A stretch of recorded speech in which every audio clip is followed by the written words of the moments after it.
Salut les amis, bienvenue sur notre chaîne où on propose des récapitulatifs pertinents et divertissants. Alors préparez-vous à grignoter, installez-vous et plongeons ensemble dans le monde passionnant de l'anime.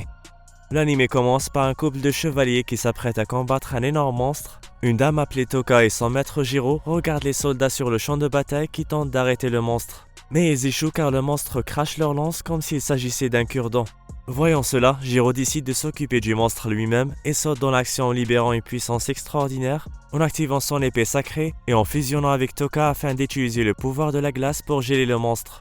Les soldats commencent à célébrer leur victoire, mais leur adversaire parvient à se libérer et attaque à nouveau. Mais Jiro l'arrête et l'assomme. 30 ans plus tard, à l'intérieur d'un château géant, précisément dans ce qui paraît être une mini-prison, une jeune fille parvient à s'échapper de sa cellule et on la voit s'enfuir en courant, tandis que les autres soldats la poursuivent. Apparemment, elle est considérée comme un prototype très important et le prince ordonne à tous ses soldats de la retrouver. Elle atteint le toit et les soldats la rattrapent, mais elle fait ce que personne n'attendait, elle saute du haut du château dans l'eau. Elle se dirige ensuite vers la ville en passant devant Jiro, elle lui dit malhabilement bonjour et continue sa course en sautant d'un bateau à l'autre. Au bout d'un moment, des gardes arrivent et demandent à Jiro s'il a vu la fille. Il leur montre la bonne direction sans se soucier des détails. Et tout ce qu'il veut, c'est boire du vin tranquillement, mais il se rend compte que sa bouteille est vide. La jeune fille continue sa fuite, mais tombe sur une fleuriste appelée Komi et a abîmé ses fleurs. Mais elle lui donne quelques pièces en guise de compensation. Komi est surprise par la douceur de cette fille et remarque qu'elle est mouillée et qu'elle n'a pas de chaussures. Elle l'emmène donc chez elle pour la sécher et lui donner une paire de chaussures. Pendant ce temps, les gardes informent le seigneur Mesami qu'ils ont perdu la jeune fille au milieu de la foule, en la désignant comme le prototype numéro 22. Il ne reçoit pas la nouvelle avec joie et ordonne à ses hommes de la retrouver dès que possible. Après leur départ, on le voit prendre un étrange médicament vert qui a le même effet que la drogue. Plus tard, comme il habille la jeune fille, il lui offre des très belles chaussures qui la rendent très élégante. Le lendemain, la jeune fille se promène dans la ville en tenant de la nourriture à la main. Soudain, elle aperçoit une certaine Mia qui vend des très beaux bijoux. Elle s'approche d'elle et apprend que ces bijoux sont fabriqués à partir de pièces de monstres et que les habitants de la ville vivent de ce genre de produits. Pendant qu'elle parle, numéro 22 aperçoit une très belle bague sur le chat de Mia. Alors elle lui demande ce qu'il en est. La jeune fille lui répond qu'il s'agit de la bague de la promesse et continue en lisant un livre où il est mentionné que celui qui porte cette bague jure de devenir le sauveur du royaume d'Arès et de sauver le monde du malheur qui l'attend. Par cette histoire idiote, Mia réussit à vendre une telle bague sans savoir que la légende est réelle et qu'au moment où le numéro 22 la porte, la bague s'enforce naturellement dans son doigt. De son côté, Jiro s'apprête à participer à une chasse aux monstres pour protéger la ville. Pendant ce temps, on voit Sa Majesté informer que le nombre de monstres est inhabituellement élevé cette année. Elle ordonne donc à ses soldats de continuer à se battre malgré les lourdes pertes, ce qui contrarie le commandant. De retour à Jiro qui participe à la chasse aux monstres, il laisse une forte impression au seigneur et aux autres chasseurs.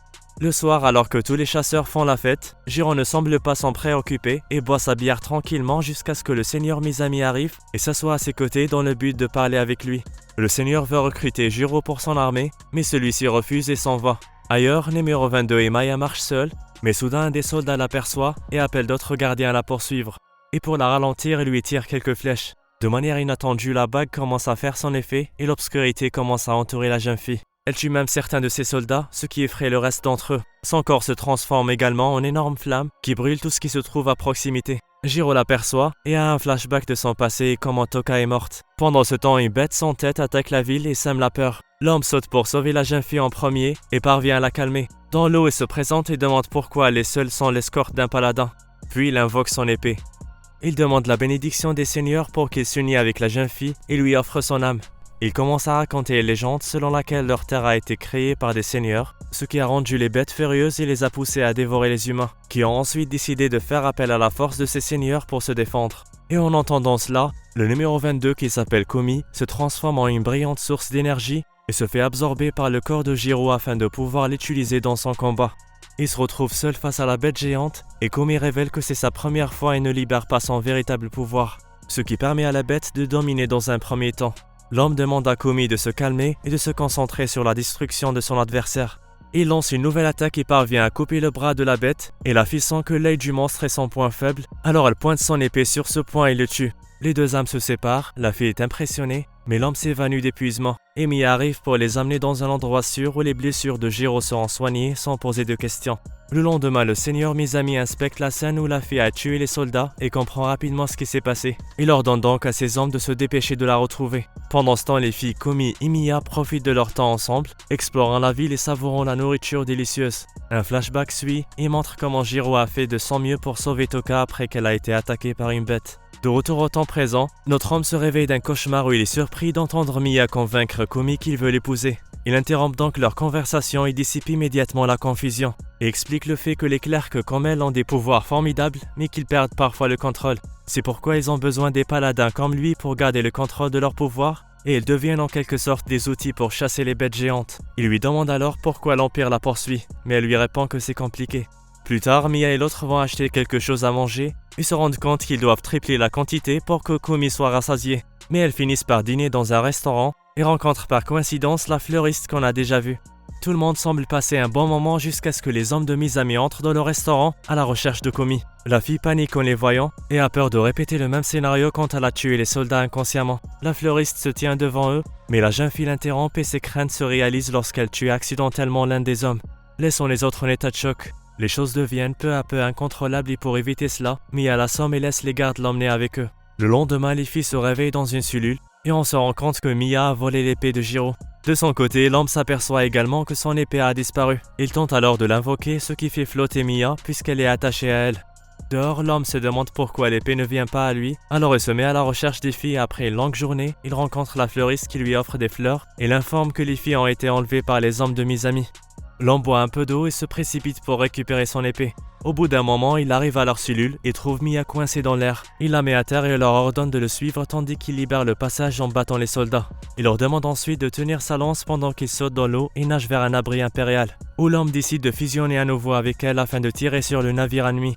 La jeune fille accepte après s'être rassurée qu'ils ne tueront aucun soldat. Après avoir fusionné, l'homme tire sa lance et ouvre un grand trou afin de faire couler leur navire. La nuit, il dit aux filles qu'il n'a jamais voulu être impliqué dans de tels problèmes et promet de les quitter lorsqu'ils atteindront la prochaine ville. Le seigneur Mazume est stupéfait après avoir vu le grand trou sur son navire. Il avale une autre gélule et sourit en prévoyant de faire quelque chose de mal. Pendant ce temps, le trio se dirige vers une autre ville et Komi est fasciné par la nature et la pluie magnifique. Jiro se rend compte qu'elle est peut-être un prototype artificiel et il garde un œil sur elle. Soudain, Mia arrête la caravane et les amène voir un large ravin rempli d'eau après une grosse averse. Malgré sa beauté, il est trop profond pour qu'ils puissent le traverser avec la caravane. Mia leur dit que le ravin sera fermé pendant quelques jours et qu'ils n'ont plus qu'à attendre que la pluie cesse. Ensuite, elle les amène dans un village voisin et parvient à les convaincre de lui donner un abri. Les enfants accueillent Komi avec joie et on la voit jouer et s'amuser avec eux. Mais elle remarque une petite rousse qui se montre timide et refuse d'aller jouer avec eux. Le soir, nos héros s'assoient pour dîner et le chasseur veut savoir s'il doit chasser quelque chose pour les villageois en échange de leurs services. Mais il est interrompu par un autre chasseur appelé Deagle, le broyeur de pierre, qui mentionne que les bêtes sont de plus en plus difficiles à chasser de nos jours. Komi décide d'aller se promener et voit un enfant roux qui essaie d'attraper une luciole. Mais il tombe et heureusement, l'assistant de Deagle vient le secourir. Komi aide également à recoudre la blessure de l'enfant et apprend mieux à connaître ce garçon qui s'appelle Melan. Il révèle qu'il vit avec Tilty séparément puisqu'ils n'ont pas de famille, et que dans ce village, tout le monde aide à élever les enfants, quel que soit le lien de parenté. Il parle aussi de son rêve de devenir un paladin pour protéger son village. Le lendemain, le village est attaqué par des éléphants géants. Deagle et son équipe se battent contre eux, mais un éléphant surpuissant aux yeux rouges apparaît et les vainc, et ils retournent au village en courant, sans se rendre compte de l'erreur qu'ils sont en train de commettre.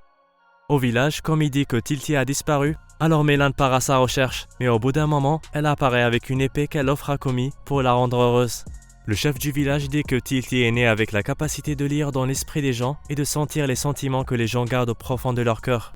Et elle a remarqué que Komi est triste, alors elle a voulu lui remonter le moral. Les villageois remarquent l'absence de Melan et se préparent à le chercher.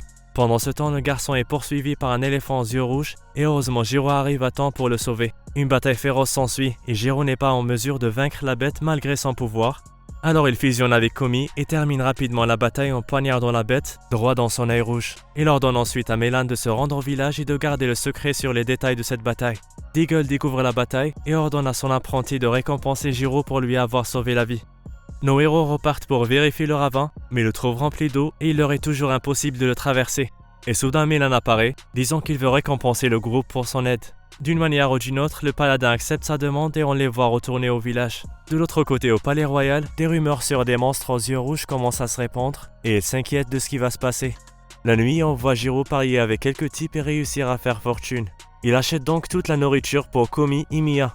Alors qu'il parle, une fille appelée Romana entre dans le restaurant. Komi la salue et ils font connaissance. Après avoir appris que Komi était accompagnée de Jiro, la dame s'est approchée à leur table et l'a défiée à des jeux d'argent. Et de façon inattendue, elle gagnait tout l'argent. Mais elle surprend l'homme en lui demandant Komi à la place. Cependant, Jiro refuse et offre son épée. Plus tard, la dame révèle qu'elle a demandé la fille parce qu'elle pensait que Komi avait été kidnappé par Jiro, qui ressemblait à un marchand d'esclaves. L'homme demande à récupérer son épée, mais Romana n'est pas d'accord. Alors que la pluie tombe à verse, le village semble inondé et le chef a ordonné son peuple d'évacuer la zone.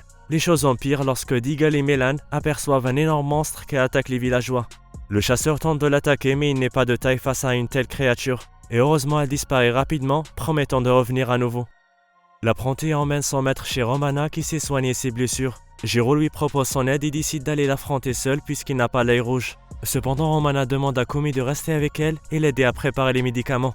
Les chasseurs prennent le bateau de Mia et l'utilisent pour attraper le monstre. Mais celui-ci se transforme soudainement en démon avec un œil rouge. Pendant ce temps, Romana dit à Komi que Jiro est le genre de paladin qui se bat de manière abusive et qui abuse de son clerc jusqu'à la mort. Deagle s'en aperçoit et commence à agir comme s'il était empoisonné, ce qui permet à Komi de s'enfuir et d'aider Jiro. On ne sait pas s'ils vont réussir leur prochain combat, mais on est arrivé à la fin de notre vidéo d'aujourd'hui. J'espère que vous l'avez trouvée amusante et agréable. Il vous reste encore beaucoup de choses à découvrir avec nous et on est impatient d'approfondir l'histoire dans la prochaine vidéo. Alors restez branchés, merci beaucoup d'avoir regardé. Au revoir.